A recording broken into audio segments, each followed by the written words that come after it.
अस्सलाम वालेकुम वरहमतुल्लाहि वबरकातुहू to all dear group members of pure discussion group. आज हम इस्तकबाल करते हैं मोहतरम जगपाल सिंह साहब का। और आज का मौजूद गुफ्तगू है कि राधा और कृष्णा। राधा और कृष्णा को हम जहाँ भी देखते हैं एक साथ देखते हैं। तमाम पिक्चर्स में, तमाम मूर्तियों में ये दोनों शख्सियात एक साथ दिखती हैं। बट लोग मुजब्जब रहते हैं या जिनको जानकारी नहीं है कि आखिर इन लोगों का रिश्ता क्या है। तो हमने इनवाइट किया है जगपाल सिंह साहब को, वो आएँ और ये बताएं कि राधा जी का और कृष्णा जी का क्या वास्ता मतलब है, क्या इनका रिश्ता है और कैसे कैसे इनकी बातचीत है। तो प्लीज़ विस्तार से बताएं। Thank you. जी नमस्कार अमित अग्रवाल भाई और ग्रुप के सभी साथियों को नमस्कार। जो राधा और कृष्ण का जो टॉपिक है, ये हमारे जो पुराण है, ब्रह्म वैवर्त पुराण, भागवत पुराण और देवी पुराण में भी इनका जिक्र है और काफी जगह पे इनका जिक्र है। इन दोनों का जो आपसी संबंध है वो परमात्मा ने स्वयं श्री कृष्ण और राधा के रूप में प्रेम को परिभाषित करने के लिए, प्रेम का महत्व समझाने के लिए ये दोनों इस रूप में पृथ्वी के ऊपर इनका आगमन हुआ है। तो आध्यात्मिक या स्पिरिचुअल भाषा की कुछ विद्वान मानते हैं, उस हिसाब से श्री कृष्ण ईश्वर है और उसकी शक्ति जो है वो राधा है। इस प्रकार इनको प्रेम के महत्व को दर्शाते हुए दिखाया गया है। तो जगपाल सिंह जी, हम क्या ये माने कि ये लोग फिजिकल लोग नहीं थे? मतलब जैसे कि आप और हम हैं, एक बॉडी लिए हुए हैं, हमारा जिस्म या क्या कहना चाहिए बदन है। तो कृष्णा जी को तो सबको मालूम है कि वो तो दिखते थे, सबको बातचीत होती थी। तो क्या राधा जी को भी देखा जा सकता था? या राधा जी ऐसी शक्ति थी कि वो सिर्फ रूहानी चीज थी और उन्हें महसूस तो किया जा सकता था बट देखा नहीं जा सकता था? ये बता दें प्लीज। जी भाई जी, ऐसा है, सभी जानते हैं ये जिस प्रकार श्री कृष्ण जी को विष्णु जी का अवतार माना जाता है, ईश्वर माना जाता है, तो जो शाक्त ग्रंथ हैं, देवी भागवत पुराण के हिसाब से जो तंत्र ग्रंथ है, उनके अंदर भी राधा का अवतार बताया गया है। राधा को शिव का अवतार बताया गया है और कृष्ण को काली का अवतार बताया गया है। तो उन शास्त्रों के हिसाब से इस अवतार में राधा जो है वो भगवान शिव का अवतार है और इस अवतार में शिव जी ने राधा का किरदार निभाया है और स्वयं काली ने श्री कृष्ण का अवतार बताया है। तो इन दोनों ने ही आकर के पृथ्वी पे इस प्रकार सभी के सामने अपनी जो प्रेम का स्वरूप है, जो आपसी प्रेम स्थापित होता है दो लोगों के बीच में, तो उस सारी चीज को प्रदर्शित किया है। और ये जो वाकया हुआ है और ये जो प्रेम संबंध, प्रेम के बारे में अगर आप श्री कृष्ण जी के बारे में पढ़ोगे तो उस समय श्री कृष्ण की उम्र 10 साल थी और इतनी ही 8-10 साल की उम्र में ही राधा की उम्र थी। तो अपने बचपन में ही वहाँ पे वृंदावन में वहाँ पे इनका आपसी प्रेम हुआ है। और इनका इनका नहीं, श्री कृष्ण ने जो आपने सुना होगा प्रेम का जो दिखावा किया या प्रदर्शन किया है, उसके अंदर तो पूरे जो वहाँ की वृंदावन की और भी उनके साथी सहेली गोपियां थी और भी लोग थे, वो भी उसके पीछे आकर्षित हो जाया करते श्री कृष्ण की महिमा को देख करके। जगपाल भाई, जैसे कि सनातनी लोग हुए, उन्हें तो बहुत ज्यादा जानकारी है राधा जी की और कृष्ण जी की। बट क्योंकि इस ग्रुप में मुस्लिम्स भी काफी तादाद में हैं, तो उनके लिए तो बिल्कुल एक नई सी चीज है, नया टॉपिक है। तो मैं उस हिसाब से आपसे सवाल कर रहा हूँ। आपने कहा ये बच्चा और बच्ची थे लगभग 10 साल के, तो यानी कि जब अवतार थे तो दिखते तो थे सबको, राधा भी दिखती थी, कृष्ण जी भी विजिबल थे। तो ये क्या ये बड़े भी हुए हैं, इसी तरह जवान भी हुए हैं? और मैं सीधे सीधे माफी के साथ एक सवाल कर लूं। जैसे कि प्यार प्रसंग चलता है, या तो बीवी बन जाती है या पत्नी, या ये कि प्रेमिका। तो जैसे कि एक आम लड़का लड़की हम लोग हैं, ऐसे ये लोग मिलते जुलते थे क्या? इस तरह का प्रेम मानना चाहिए? और मैंने सुना है कि एक टाइम पे आके शादी करने की भी इच्छा हुई थी, पता नहीं अब कृष्ण जी की या राधा जी की, क्या कोई ऐसा प्रसंग भी चला था? और क्या इन लोगों के फिजिकल ताल्लुक भी बन गए थे, यानी कि क्या इनका जिस्मानी रिश्ता था या नहीं, बताएं। शुक्रिया।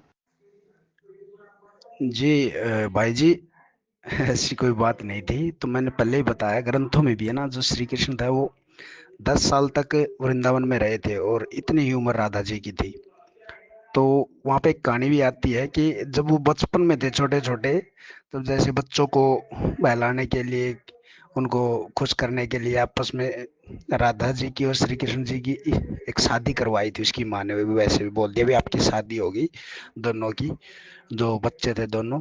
तो इस प्रकार एक छोटी सी कहानी आती है, ऐसे खेल खेल में दोनों को कहा था कि तुम्हारी शादी करवा दिए दोनों की। तो इस प्रकार उनका बचपन बीतता था वहाँ पे वृंदावन में, और वहीं उनका प्यार प्रेम आपसी लगाव बढ़ा था। और बाकी जो आप जो फिजिकल रिलेशन की बात कर रहे थे, ऐसा कुछ नहीं है, क्योंकि बचपन में 10 साल की उम्र के बाद ही, 10 या 11 साल की उम्र में श्री कृष्ण भगवान ने वृंदावन छोड़ दिया था। वहाँ फिर वो लौट के नहीं आए थे। वहाँ से वो सीधे वो अपनी द्वारका नगरी में चले गए थे। वहाँ पे फिर काफी उम्र होने के बाद, बड़े होने के बाद काफी युद्ध हुए और इस प्रकार जो कार्रवाइयाँ हुई वो बाद का है। और उस 10-11 साल की उम्र के बाद वृंदावन में कभी वापस आए ही नहीं श्री कृष्ण भगवान, शास्त्रों के हिसाब से। तो ये जो सारी जो लीला हुई है बच्चेपन में, अपनी जो उनके साथ था आपसी प्यार प्रेम, तो वही वे सब बचपन में ही वहाँ पे इनका खेल कूद हुआ है सब कुछ। और शारीरिक रिलेशन वाली ऐसी कोई शास्त्रों में ऐसी कोई बात दिखाई नहीं जाती, क्योंकि 10 11 साल की उम्र में तो वृंदावन में आए नहीं, वो छोड़ के चले गए। और ना ही उसके बाद बचपन के बाद कभी राधा जी से वो मिले या फिर कभी उनके पास आए ही नहीं। तो ये सारा 8-10 साल की उम्र का ही है वाकया, जो वहाँ पे बचपन बिताया था उन्होंने। जी जगपाल भाई, बहुत बहुत शुक्रिया आपका। इस हिसाब से तो 8-10 साल के जब ये लोग बच्चे थे दोनों, तो जब ये मुलाकात भी हुई है और अवतार ये दोनों थे ही, इनकी बातचीत भी हुई, एक दूसरे को देखा भी, बट कृष्णा जी वहां से चले गए थे, आपने बताया। चलिए, ये तो हो गया कृष्ण जी का। और ये भी सभी को पता है कि कृष्णा जी की एक ही शादी हुई थी और उनकी बीवी या वाइफ पत्नी का नाम रुक्मणी जी था। तो ये क्या वजह है कि जब ये 10 साल के बाद कभी किसी से मिले नहीं, तो ये कैसे पॉसिबल हुआ या कैसे किस वजह से करना पड़ा कि कृष्णा जी की जहाँ भी हम मूर्ति देखते हैं वहाँ पे राधा जी के साथ होती है, या कोई पिक्चर तस्वीरें होती हैं तो वो भी कृष्णा और राधा जी की होते हैं। और जो आम तौर से संबोधन भी होता है, जैसे सलाम करने के सनातन में 10 तरीके हैं, जय श्री राम, जय श्री कृष्णा, या राधे राधे, राधा कृष्ण जो भी है। तो राधा जी का और कृष्ण जी का ही नाम साथ में क्यों लिया जाता है, कृष्णा जी और उनकी बीवी रुक्मणी का क्यों नहीं, बताएं। शुक्रिया। जी बिल्कुल भाई जी, बहुत ही अच्छी सवाल किया आपने। तो ये इसका जो मैटर है ना, जो मैंने शुरू फर्स्ट वाले मैसेज में बताया था, क्योंकि उनका ही नाम सबसे ज्यादा प्रचारित क्यों हुआ है, क्योंकि वो दोनों एक शक्तियां थी। श्री कृष्ण ईश्वर थे और देवी भी ईश्वर ही थी जो राधा थी। और उन्होंने अपने जिस रूप को इसलिए दुनिया के सामने प्रदर्शित किया था, उस प्यार की महत्व को समझाया था दुनिया के सामने। तो वो दोनों आदिशक्ति माना जाता है दोनों को, राधा जी को भी और श्री कृष्ण जी को भी, दोनों को माना जाता है। इस कारण अगर हम बोल दे तो, अगर शिव, अगर जिस प्रकार शिव और शक्ति है, उसी प्रकार श्री कृष्ण और राधा भी आपस में, श्री कृष्ण अगर ईश्वर है तो वो उसकी शक्ति ही है, और उसकी शक्ति से वो कभी अलग हो ही नहीं सकते। और जो ये मैटर है जो बाद में उनकी शादी हुई, वो अलग विषय है, क्योंकि उनका इतना जिक्र इसलिए नहीं किया जाता क्योंकि दोनों ही शक्तियां थी, दोनों ही ईश्वर थे, दोनों ही ईश्वरों का अवतार था इनका। और उस रूप को इसके साथ जोड़ करके ज्यादा देखा जाता है, क्योंकि असल में जो शक्ति थी श्री कृष्ण की, वो राधा ही थी, इसीलिए उसको ज्यादा महत्व दिया जाता है। और बाद की जो उसकी शादी हुई थी वो उसकी रुक्मणी जी के साथ, उसको इसलिए इतना महत्व नहीं दिया जाता क्योंकि वो एक अलग विषय था। शक्ति और ईश्वर दोनों को समझ करके, दोनों को मान करके ही उन दोनों का प्रचार सबसे ज्यादा, यानी सबसे ज्यादा फेमस हुआ है और सबसे ज्यादा दुनिया में फैला है। क्योंकि उसी प्यार के आपसी कनेक्शन को दिखाने के लिए, दुनिया को समझाने के लिए उन्हीं का दोनों का नाम लिया जाता है या फिर उनका कनेक्शन ज़्यादा प्रदर्शित किया जाता है। जगपाल भाई, ये तो सबको पता है कि कृष्णा जी की शादी रुक्मणी देवी जी से हुई थी। अब आपने कहा कि 10 साल के लगभग जब ये थे तो दोनों एक तरह से बिछड़ गए, मैं सीधा सीधा सादा वर्ड यूज कर दूं, और वो द्वारिका चले गए वृंदावन से कृष्णा जी। तो राधा जी के बारे में क्या बताया जाता है कि 10 साल के बाद वो कहीं किसी को दिखी, या क्या हुआ क्या नहीं हुआ? ये तो मुझे मालूम है कि काफी किताबों में ट्रांसलेशन में काफी फर्क हो चुका है। तो क्या कोई ऐसी बात मैंने सुनी है या कहीं पढ़ी थी, ये सही है या गलत, कि राधा जी ने इस बात की ख्वाहिश खुद की थी, इच्छा प्रकट की थी कि पत्नी तो आपकी रुक्मणी है, वाइफ तो आपकी वो बन गई हैं, बट आप कोई ऐसा वरदान मांगा था शायद कृष्णा जी से कि रहती दुनिया तक कृष्णा जी का नाम राधा के साथ ही जोड़ा जाए। और ऐसा भी शायद कुछ, अगर मैं गलत नहीं हूं, उन्होंने ये कामना की थी कि उनके साथ जब भी कोई जैसे फोटो या मूर्ति वगैरह बनती है राधा जी के साथ, कृष्णा जी के साथ राधा जी को लगा जाए। ऐसी कोई बातचीत थी या बस ये सुनी सुनाई बातों में है, और लिटरेचर में, ऑथेंटिक लिटरेचर में ऐसी कोई हिसाब किताब नहीं बनता? प्लीज बताएं। जी बिल्कुल भाई जी, आपने सही बात कही है। इस प्रकार की भी कहानियां हैं शास्त्रों में, जो आपने बताई है कि इस प्रकार हुआ था या वरदान लिया था या किसी भी प्रकार अगर ये हुआ है तो उनका तो नाम होना ही था।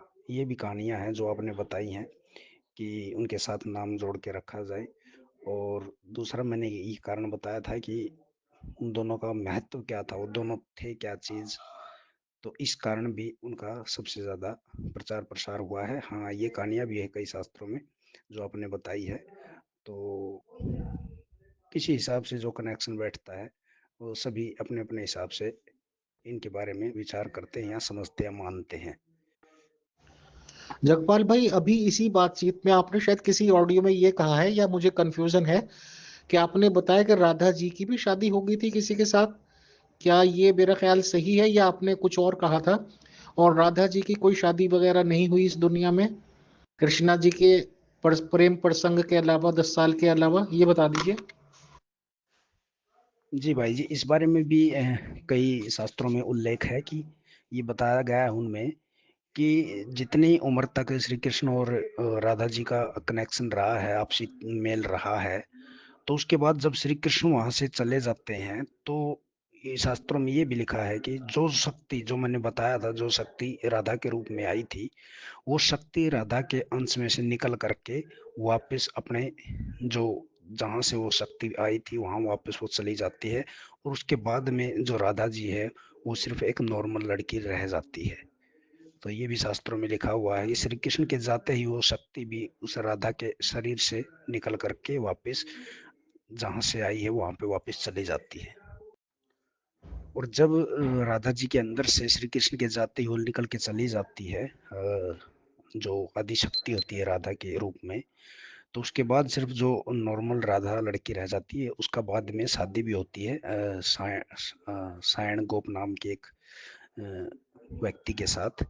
तो उसकी होती है, ये भी लिखा हुआ है। और उससे पहले ये लिखा है कि श्री कृष्ण के जाते ही राधा के अंदर से भी वो शक्ति, जो अंश था, वो जो ईश्वर का, वो भी निकल के वापस अपने धाम या फिर अपनी जो जगह है वहां पे वापस चला जाता है। जगपाल भाई, बहुत धन्यवाद कि आपने ये समझाया, क्योंकि सनातनी लोगों का, हम लोगों का समझने का तरीका एक अलग है, बट मुस्लिम भाई जो हमारे हैं, तो जाहिर सी बात है उनका तरीका अलग है।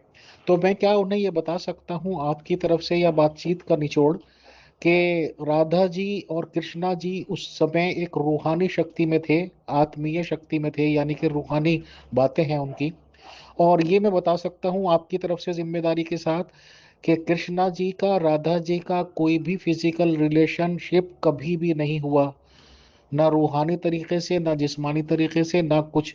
और क्या ये मैं कंफर्म कर सकता हूँ उन्हें, कि जैसे कि कृष्णा जी को मोर पंखी या मोर मुकुट, क्या वर्ड होता है, कहा जाता है, तो कृष्णा जी उन लोगों में से थे एक, कि जिनकी जीवन में एक ही शादी हुई है रुक्मणी जी के साथ, और रुक्मणी जी के अलावा उनका किसी से भी फिजिकल रिलेशन नहीं हुआ?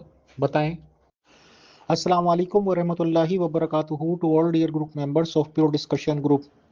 कुछ मेंबर्स की ख्वाहिश पर हमने मोहतरम जगपाल सिंह साहब को कष्ट दिया, उन्हें इनवाइट किया और उनसे पूछा कि कृष्णा जी का और राधा जी का आखिर रिश्ता क्या है। क्योंकि कृष्णा जी की और राधा जी की तस्वीरें या पिक्चर्स हमें कहीं पे भी नजर आती हैं, कृष्णा जी की और राधा जी के एक साथ बुत हमें नजर आते हैं, तो पूछना तो सवाल बनता था लोगों का जो नहीं जानते कि ये मामला क्या है।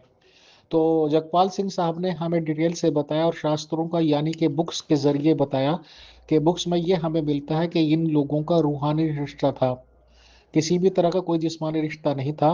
ये एक प्रेम की अमर कहानी है और प्यार से प्रेम उर्दू में क्या बोलते हैं इसको, लव का एक मैटर है, एक रूहानी रिश्ता है, सोल सोल आत्मीय रिश्ता है, आत्मा का रिश्ता है और कुछ नहीं। कृष्णा जी की एक ही बीवी थी पूरी दुनिया में, एक ही से उनसे फिजिकल रिलेशनशिप हुए हैं और किसी दूसरे से नहीं। और कृष्णा जी की बीवी का नाम रुक्मणी था। ये जानकारी आप लोगों को पहुंचाते हुए हमें खुशी हुई। जगपाल सिंह साहब का बहुत शुक्रिया, बहुत जजाकल्ला कि उन्होंने टाइम निकाला है अपने मसरूफ टाइम से और हमें कृष्णा जी की और राधा जी के बारे में जानकारी दी। बहुत बहुत धन्यवाद, शुक्रिया टू जगपाल सिंह साहब and to all dear group members of pure discussion group.